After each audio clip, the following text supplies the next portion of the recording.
What's up everyone, Alex here. I finally got the time to play the demo for the remake of Romancing SaGa 2, and if you haven't played it yet, I highly recommend that you check it out right now. Also important to know, your save carries over to the full game. The footage you're seeing right now is from the PS5 version of the game. In case you're unfamiliar with the SaGa series, the best way that I can describe it is experimental, and definitely an acquired taste. But what's so interesting about this iteration of Romancing SaGa 2 is that while it retains much of the spirit of experimentation that dictated the design of these early games, this remake is also aimed at spreading the game, and Square Enix is hoping, the rest of the series, to a wider audience all across the globe. And maybe they'll be encouraged enough to keep remaking these games too. I know I've taken a long time with my preamble already, but I also want to point out one very important thing about this remake. It's being produced by Shinichi Tatsuki and is being developed by Zine, who are both responsible for the incredible Trials of Mana remake that helped revive the Mana series. Got your attention yet? Everything in this remake of Romancing SaGa 2 has been faithfully recreated and enhanced to match the modern standards of the discerning JRPG fan. You've got fully 3D explorable towns, castles, caves, and dungeons, which recapture the feeling of playing the original. I've said this to a friend recently, but I have this strong gut feeling that both Shinichi Tatsuki and the folks at Zine have this knack for remaking games that I haven't seen outside of Square Enix, and it clearly shows once again in this remake. Still, I do need to remind you while playing this demo that while it is a remake of a game from 1993, there will be things that will remain as faithful as possible to the original. That said, Romancing SaGa 2 Revenge of the Seven has save points, a fast travel system, English voice acting, and tutorials that'll help teach you the ropes. The tutorials are extremely important, in that SaGa games tend to be quite difficult to understand, so they are absolutely welcome. There are three main features that govern Romancing SaGa 2's combat: Glimmer, Formations, and United Attack Chains. Simply put, by choosing a specific formation, you can avail of buffs that can bolster your party's strengths against specific enemy types and groups. And Glimmer is a long-standing feature of the series that describes that eureka moment that happens that lets you learn a new skill after using specific skills multiple times.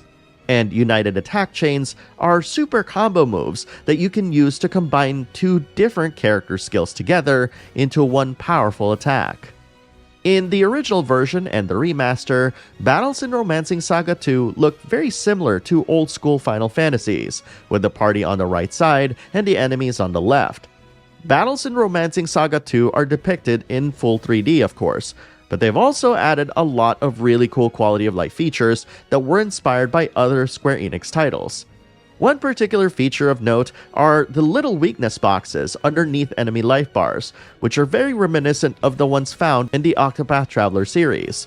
Another is that skills that have the potential to glimmer are now designated with a light bulb icon. Overall, I found battles to be quick and snappy, with the menus organized in such a way that made it really easy to just get into combat and do your thing. The quality of life features that were added helped make sense out of what could have been an overly complex battle system. I chose to play the demo on normal difficulty, even though the game said that hard matched the classic difficulty, and I found it to be quite breezy, though the boss at the end had a bad habit of one-shotting my characters, and I started imagining how harrowing the experience would have been to face it on hard. But what interested me the most, and unfortunately the demo doesn't really get into it, is its inheritance system. What makes Romancing SaGa 2's system unique is that every single character has a life point, and if that character's life point dwindles down to 0, they're gone forever. Truthfully, I do have the remaster of Romancing SaGa 2 sitting on my Switch right now if I wanted to clarify and learn more about the game. But I want to experience the game through this remake as my first time, backlogs and such. Playing through the demo took me about an hour and a half, and all I have to say about it is that I am all in.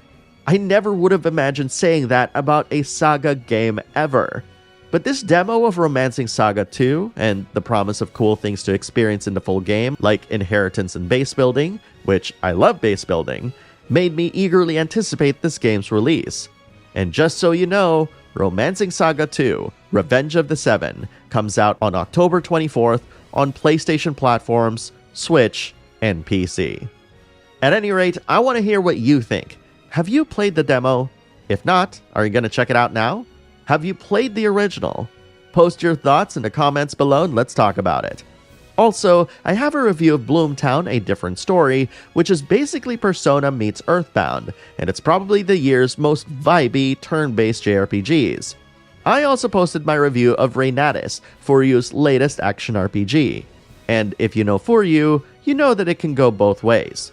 The only way to know more about these games is to watch my videos, which are linked right here. Thank you very much for watching, everyone, and I'll see you in the next video.